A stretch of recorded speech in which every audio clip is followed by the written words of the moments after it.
Hello everybody, my name is Kimo and this is going to be the second episode of my mini-series called Shuffling Insight. I'll leave the link to the first episode down below, and in this episode we're going to be talking about the misconception of the term rocking.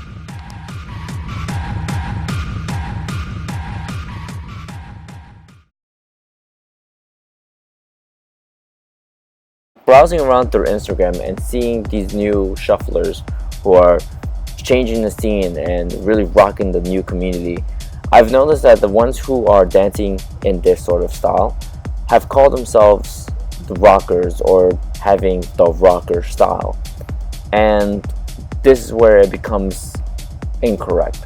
Now, yes, it's 100% true that they are rockers, but so is this guy, and this guy. The only problem here is calling this style the rocker style. It's actually incorrect, doesn't exist. And I believe this misconception grew through the title videos on YouTube, such as the Melbourne rockers, the German rockers, or even Sydney rockers, and wherever other place with the term rockers on the side of the video, it always featured the Melbourne style. And I guess the newcomers got attached with the word and the style, and eventually out came out the term the rocker style, which doesn't exist.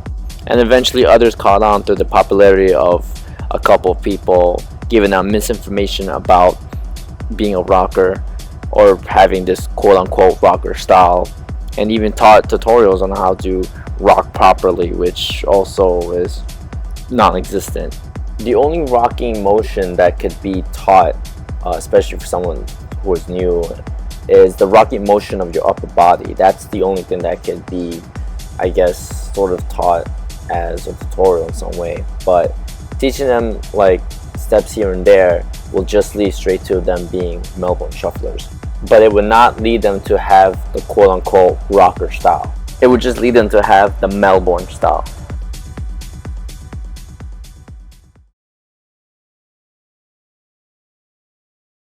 Back in the early days of shuffling, it wasn't even called shuffling. It used to be called rocking. And that was due to the fact that some of the rockers used to dance to rock music, or I guess the beginning ones were dancing to them, and eventually the name stuck with them.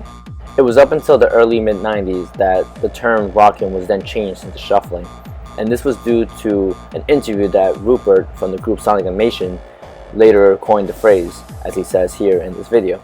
On Wikipedia, I think it says that I coined the phrase the Melbourne Shuffle in an interview with the ABC. That's just how I danced. I couldn't dance any other way, so I just did that. And thus the term the Melbourne Shuffle was born. And all of us shufflers who are shuffling can also call ourselves rockers, because we are rocking here and there, whether it's festivals, clubs, raves, we're always rocking. That's where the term comes from, which is why I also say keep on rocking, at the end of my videos, because all I'm really saying is just keep on shuffling. It's the same thing. That's pretty much all it is to it. So when someone says they want to learn the rocker style, all you're really saying is you want to learn the shuffle style, which of course does not make any sense, which is why I'm also putting out this video. You can see here in some of these clips of the interviews of some of these shufflers, they're called rockers, as you can see here.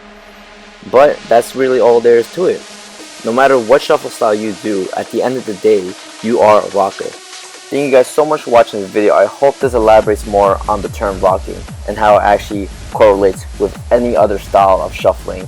And at the end of the day, they are rockers. It's not just one style, it's everyone. As always guys, have a good day and keep on rocking.